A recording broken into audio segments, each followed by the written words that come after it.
अस्सलाम वालेकुम मेरे प्यारे प्यारे व्यूवर्स को मेरा प्यार भरा सलाम। मैं हूँ हफ्सा फरीद और आप देख रहे हैं मेरा YouTube channel Hafsa Farid cooking. उम्मीद करती हूँ आप सब खैरियत से होंगे। आज मैं आप सबके लिए करी पकौड़ा की एक बहुत ही स्पेशल रेसिपी लेकर हाजिर हुई हूँ जो बहुत ही आसान है। अगर आप पहली दफ़ा भी बनाएंगे तो परफेक्ट बनेगी। तो चलिए ये रेसिपी बनाना हम शुरू करते हैं। सबसे पहले बिस्मिल्लाहिर्रहमानिर्रहीम। यहाँ मेरे पास 2 किलो के करीब चाटी की लस्सी है। आप दही की भी लस्सी बना सकते हैं, उसको भी आप इस्तेमाल कर सकते हैं। अब शामिल करेंगे हम 1 कप भरकर बेसन का।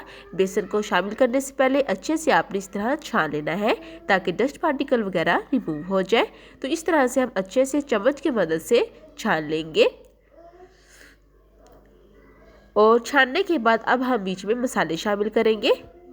तो सबसे पहले हम हल्दी शामिल करेंगे। 1 चम्मच भरकर आपने हल्दी डालनी है। करी में हल्दी ज़्यादा इस्तेमाल होती है।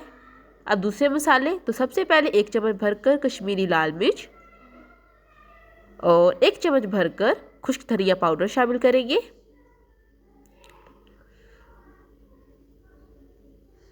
और आधा चम्मच मैंने साबुत धनिया शामिल किया है। 1 चम्मच भरकर नमक शामिल करेंगे। 1/4 चम्मच शामिल करेंगे गरम मसाला पाउडर। आधा चम्मच चिली फ्लेक्स शामिल किया है, दादरी मिर्चें। बस यही मसाले आपने शामिल करने हैं और अब आपने अच्छे से विस्क की मदद से फेंट लेना है। बहुत ही परफेक्ट रेसिपी बनके तैयार होगी। यकीन जाने अगर आप पहली दफ़ा भी ये रेसिपी बना रहे हैं तो आपकी परफेक्ट रेसिपी बनके तैयार होगी। ज़्यादा ऑयल और घी का भी इस्तेमाल नहीं होगा। इस पॉइंट पर अगर आप मेरे चैनल पर पहली दफ़ा है तो जल्दी से मेरे चैनल को सब्सक्राइब कर दें, लाइक कर दें और शेयर करना मत भूलिएगा। आपका बेहद शुक्रिया। तो देखिए अच्छे से फेंट लिया है। अब इसको हम साइड पर रखते हैं। यहाँ पर मैंने एक कढ़ाई ली है और इसके अंदर आपने लस्सी शामिल कर देनी है जो अभी हमने मेज़ा पेस्ट बनाया है। और अब इसके अंदर आपने पानी शामिल करना है। तो यहाँ पर मेजरमेंट देख लें, 2 किलो लस्सी है और उसके अंदर मैंने 2 किलो ही पानी शामिल किया है। अब आपने फ्लेम ऑन कर देना है और इस तरीके से आपने स्पैचुला हिलाते रहना है।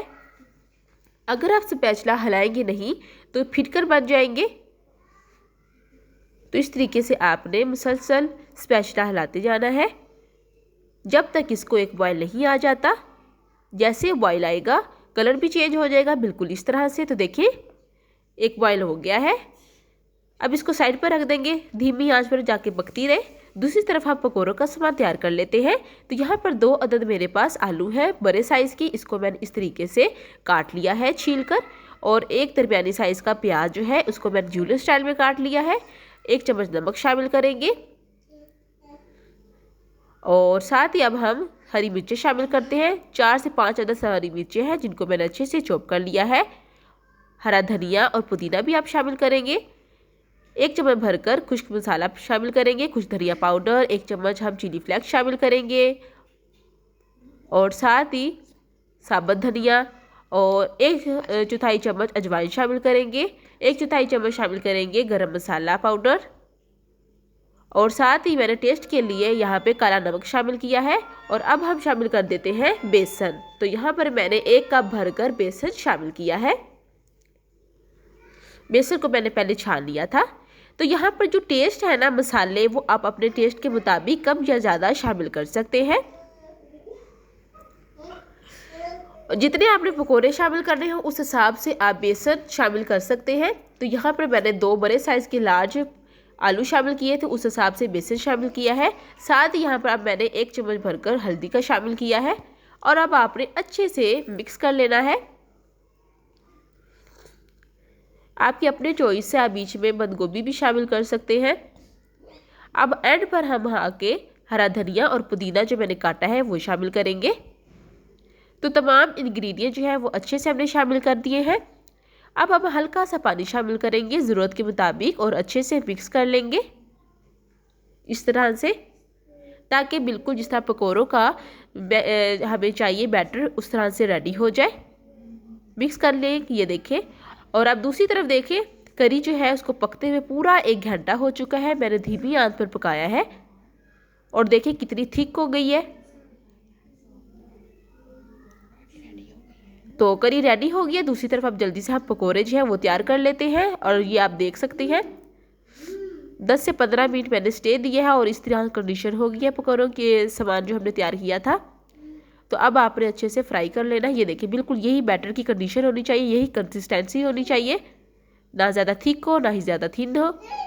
और पानी ज़्यादा शामिल ना कीजिएगा क्योंकि पानी आलू जो है वो अपना पानी छोड़ते हैं। दूसरी तरफ पैन में ऑयल अच्छे तरीके से जब गर्म हो जाएगा उसके बाद आपने इस तरह से एक एक चम्मच के मुताबिक बैटर शामिल करते जाना है। यहाँ पर एक बात का ध्यान रखिएगा कि अगर ऑयल ठंडा हुआ या ज़्यादा गर्म ना हुआ तो आपके पकोड़े जो हैं वो चिपक जाएंगे पैन के साथ। तो ऑयल अच्छे तरीके से गर्म होना चाहिए। उसके बाद आपने मीडियम फ्लेम पर ऑयल को ये जो है पकोड़े उनको फ्राई करना है। तेज़ आंच पर अगर आप फ्राई करेंगे तो पकोड़े जो हैं वो जल सकते हैं और आलू कच्चे रह जाएंगे। ठीक है, तो मीडियम फ्लेम पर आपने अच्छे से फ्राई करना है। चंद सेकंड बाद आपने इनकी साइड चेंज करनी है, फ़ौरन ही साइड चेंज नहीं करनी। चंद सेकंड स्टे देंगे, उसके बाद आपने इस तरह से साइड चेंज करनी है। और ये देखिए मीडियम आंच पर मैंने पकोड़े बनाए हैं, अच्छे से कुक हो चुके हैं, आलू भी अच्छे से पक गए हैं। तो अब हम स्ट्रेनर की मदद से निकाल लेते हैं। कलर देखिए माशाल्लाह से कितना सुनहरा कलर आया है। मौसम भी आजकल बहुत ठंडा है पंजाब में। आपकी तरफ कैसा मौसम है मुझे ज़रूर कमेंट बताइएगा। तो देखिए पकोड़े हैं, ठंडे ठंडे मौसम में पकोड़े भी फ्राई करें और मुझे दुआओं में ज़रूर याद रखें। इस पॉइंट पर अगर आपने अभी तक मेरे चैनल को सब्सक्राइब नहीं किया तो बहुत बुरी बात है, जल्दी से सब्सक्राइब कर दें, लाइक कर दें और शेयर करना मत भूलिएगा। आपका बेहद शुक्रिया। तो देखिए पकोड़े हमारे तैयार हो चुके हैं, बाकी बैच भी आपने इस तरीके से तैयार कर लेने हैं। तो देखिए माशाल्लाह से कितने मज़े के क्रिस्पी पकोड़े रेडी हुए हैं। गरम गरम पकोड़े आपने करी में शामिल कर देने हैं।